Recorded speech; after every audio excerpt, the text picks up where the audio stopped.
Hey guys, and welcome back to the channel. Day 6 of Wimbledon is done and dusted, wrapped up. And I have to say, it was a very interesting day. Drama, drama, drama. We're going to get into it, of course. We're going to also talk about tomorrow's day's play. I'm going to give you guys my quick fire predictions, and we're going to talk about the player of the day as well, of course. Let's get into it. Before we do, remember to hit that like button, please, if you haven't done so already, and do subscribe if you're new. Also, if you're a podcast listener or watcher, remember to leave a rating or review, subscribe, follow us, all that good stuff. Right, let's get into it. Rafa Nadal, of course, one of the big three, came up against Lorenzo Sonego, and a lot of people thought, you know what, this might be quite a tough one, probably his toughest opposition as of yet at Wimbledon, and he has struggled, of course, in the first couple of rounds. However, he did okay in the end. Came through in straight sets, and I have to say, it looked a lot better. The serve looked pretty good. Forehand seems to be hitting with more pace, more confidence, more depth. And he was imperious. He was against Sonego. Very good coming to the net as well. And the Italian definitely didn't have his best day for sure. I think his level was pretty low.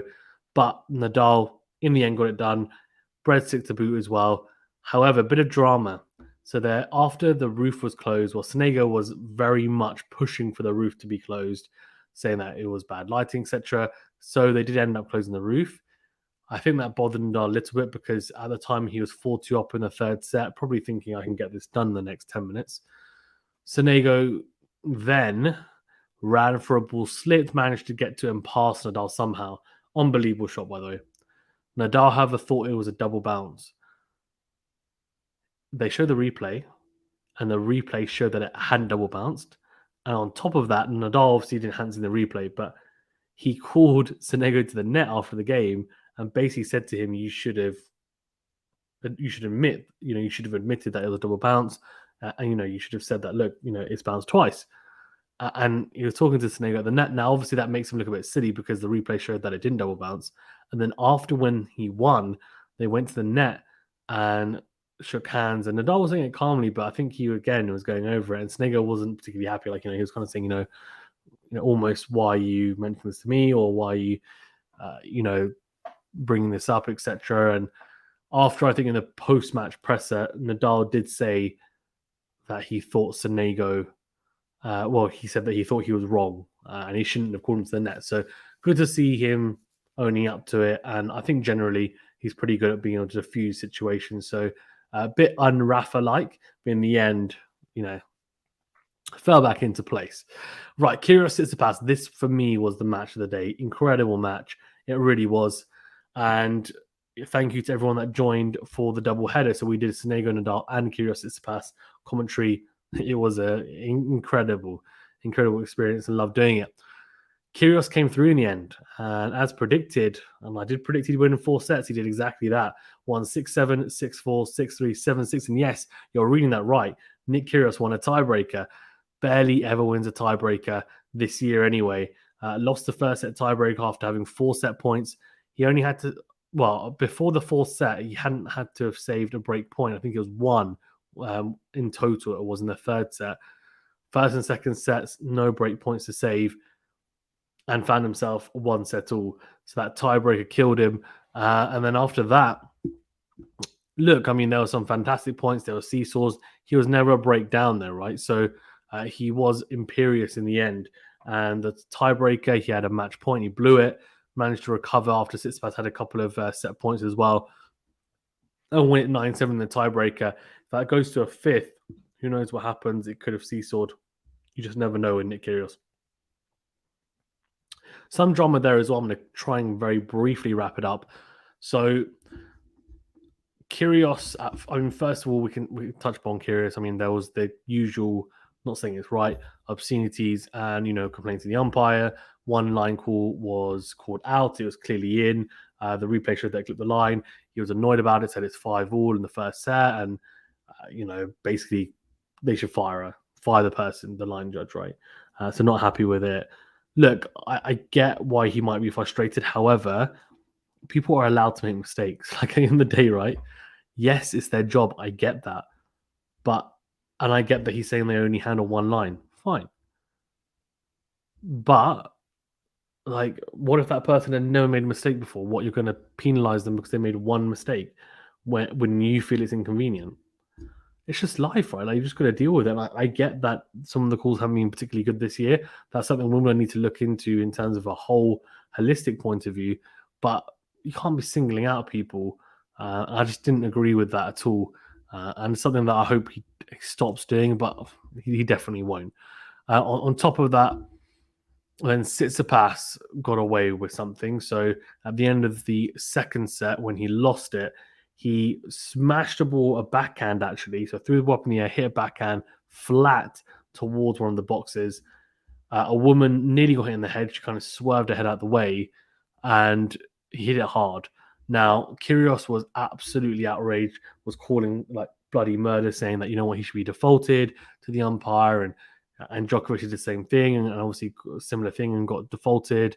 And he said, "Oh, just because he didn't hit her, that's why he's not getting defaulted." And I think there was a feeling that that's why. And then he basically said he's not going to carry on playing until they got to the bottom of it. Supervisor came out, blah blah, said to him, "We'll talk about it after." And he wasn't happy. In the end, he played, and obviously he won. But after that, Tsitsipas wasn't happy. That basically Nick had been saying, you know, he should be defaulted. So Nick hit an underarm serve, and Steph tried to smash the ball at him. Apparently, he said in the post-match press conference, he said that he did. Instead, kind of just absolutely smashed almost into the crowd again.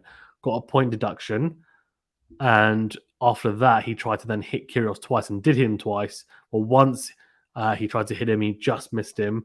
Well, Kyrgios got out of the way, and it went long, but he really tried to smash it at him. Second time he did hit him, Kyrgios got a racket on it though, but didn't go back into play. But yeah, it's just interesting, very very interesting. Then a couple of net calls from Kyrgios.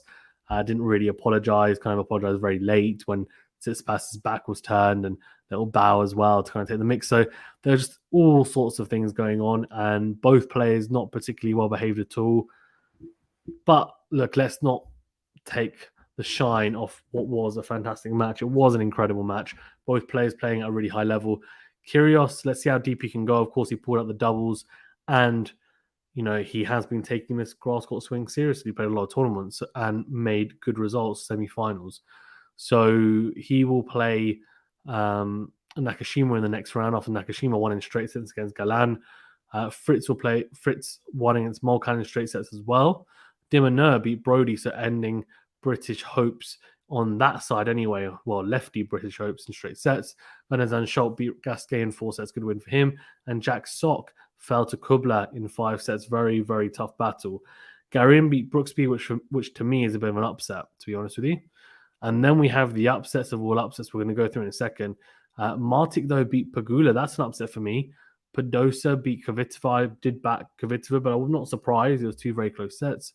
Swiatek losing to Cornet, that is the upset of the day. 6-4, 6-2. She played some really good tennis, to be fair, Cornet as well. She should be proud of herself. Swiatek, nowhere near kind of the level that we expect. And I do think the lack of grass court matches before Wimbledon has killed her a little bit. And that didn't help. She doesn't have the experience of a Nadal or Djokovic where they've played so many times at Wimbledon.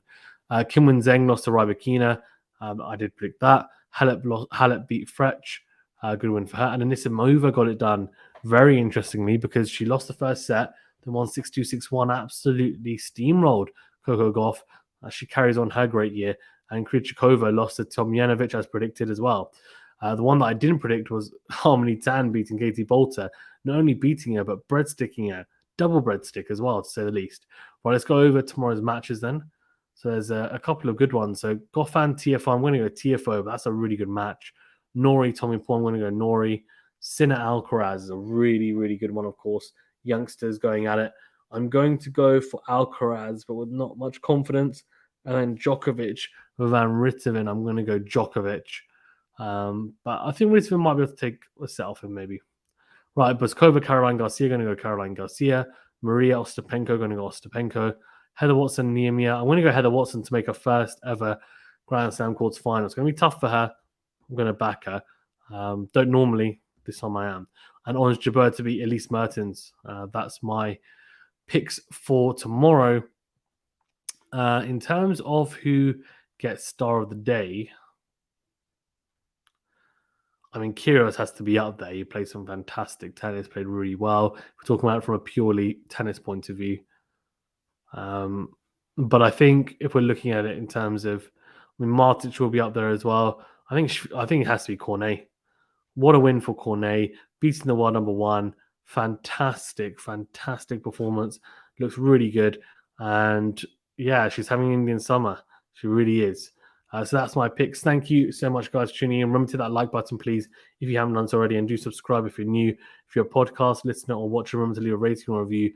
Speak to you guys soon. Thank you very much. Stay safe and well.